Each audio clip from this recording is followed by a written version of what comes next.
How to be a good rugby captain. Now, I want to make this video today just because I was reflecting on my own time as a rugby captain during my school playing days. I was a captain at my sixth form school for 2 years, from year 12 until the end of year 13. And we had quite an interesting kind of run through those 2 years. The first year was very difficult in terms of, playing a lot of different schools, and we were, at times very successful, but then at times very unsuccessful as well. But then we grew and matured in the way we played, and by the end of it, I was able to lead my team 100 ranks higher than when we started in our second year, in that second season when I was captain. So I just wanted to give you guys a few tips on, if you're currently a rugby captain for your respective team, how you can actually level up and, implement some of these pointers that I've got listed for today's video, and hopefully it can improve and help you in terms of the way you lead your team. So with that being said, guys, just to introduce myself, my name's Hassan, and I make videos on YouTube to help rugby players improve in their skill set and improve their knowledge of the game, and hopefully by that they can hopefully play at a high level. So with that being said, guys, let's get straight into the video. So firstly, I just want to talk about the role of a captain. Now, as we all know, rugby is a team sport. You have 15 players on the pitch for one side, and within that team there's always going to be a captain. Now, the captain's job is to lead the team and make very important decisions as well on the field. And I think as well, recognizing this is very important, but you also got to remember that a captain is also a very key player off the pitch as well. I think it's very important just to keep in mind that, not only do you have to be a good rugby player, you got to have, good leadership skills, but you also have to be a good person. You got to be someone who's approachable, someone who's admirable, and ultimately you got to have nice qualities that people will look to implement into their own games and their own lifestyle as well. So let's go into some of the pointers I have for today's video. So the first thing I want to talk about is being able to control the scenario and the temperature of the game. By temperature, I just kind of mean, so let's give an example. If the team or the scenario of the game is very hot, and there's a lot of ill discipline and things aren't going exactly the way you want it to go in terms of what your team's trying to achieve in terms of goals, then as a captain you need to be able to step up and calm your players down and act appropriately. Set the example by staying disciplined and try and manage the situation the best way you can, because you don't want to lead and follow trend like your other players are doing and lose your head, because if you lose your head then everyone else will do the same and think it's acceptable to do so, and that's not going to lead to any successes on the pitch. But alternatively, if we look at the other hand of the sword, we've got to look at when the situation is cold. If your team is very quiet and you're not building much momentum in the game and it kind of feels like you could be doing better, you as a captain need to acknowledge this, but also be the one to put your foot on the gas. You need to speak up, raise the volume levels, but also raise the intensity within the game, whether that's through the way you carry the ball, the way you're communicating, or the way you handle yourself on the pitch. You've got to be able to step that level up when it's needed, and hopefully your other players will recognize this and follow in suit. The next thing I have is communication with the referee. Now, obviously a big part of being a captain is, being that main voice on the pitch for your team.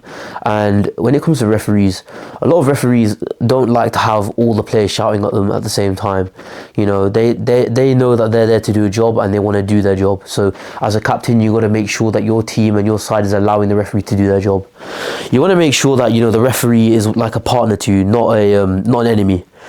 So I think it's very important that you make sure that your team understands that if they have any queries or any questions, that they address those to you, and then you feed that input to the referee yourself, because you can't allow your players to get frustrated and start barking at the referee, because that's going to make the referee lose the trust, and the referee's going to start going and making decisions against your team. That's not what you want. So as a captain, it's your responsibility to acknowledge any suggestions or queries that your players have, and you need to talk to the referee in a kind and polite manner, asking these questions at the right times. By the right times, I basically mean ideally you're going to be talking to the referee when it's during an interval, or once the game has stopped and the time is off, because that way the referee can actually acknowledge what you're saying and isn't trying to keep tabs on what's happening during the game, and they will definitely appreciate that a lot more. So just understanding what the ref's doing and trying to be a bit empathetic in the way that you're talking and communicating with the ref can go a long way, and it's going to make your life a lot easier, and it's going to make the referee's life a lot easier. And then I think in generally that's going to make your overall team's dynamic a lot more, you know, pronounced compared to you guys all barking at the referee and kind of losing the ref halfway through a game.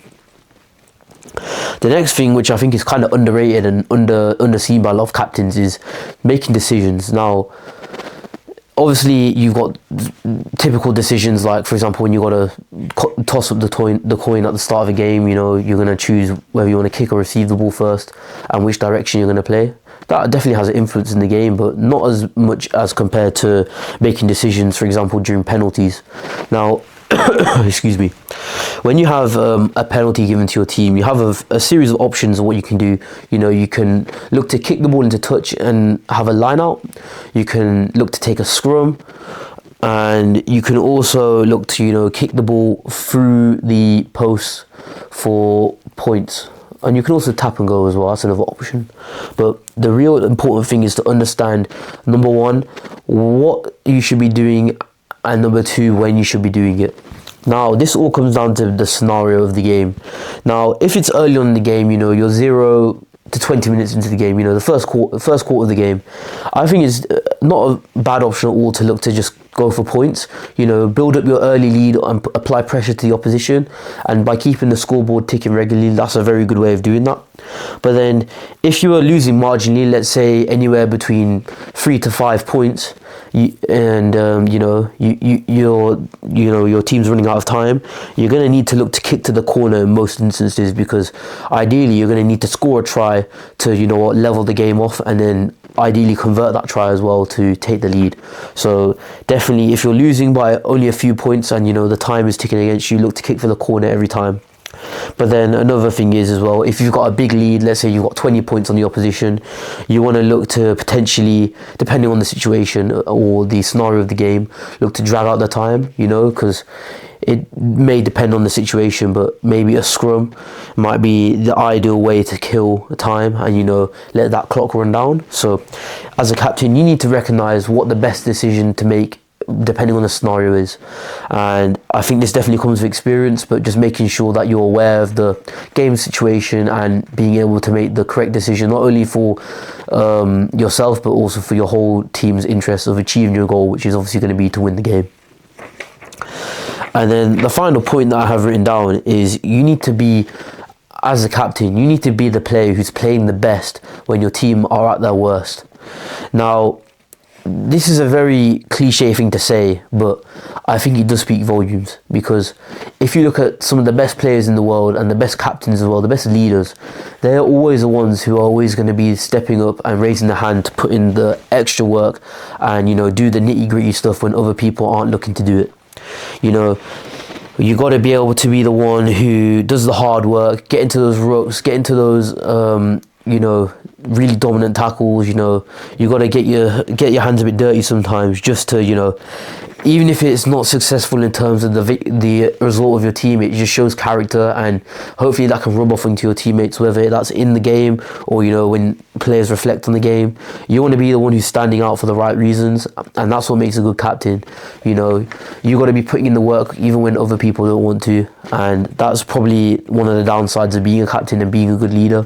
You've got to be resilient, and you've got to be consistently showing up, not only for yourself but for your teammates as well.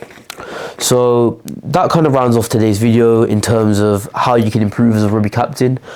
I hope you've learned something new from this. Obviously, this is a few of the things that I've kind of picked up from my time of being a captain for my rugby team. If there's anything you think, you know, I missed off or could have added to this video, please do let me know. You can drop a comment down below and I'll be sure to read that. But with that being said, guys, please do continue supporting the channel. Leave a like on this video if you found it useful, and do subscribe as well so you'll be notified when I upload next. And thank you very much again for watching. I hope you guys have a great rest of your day. Thank you.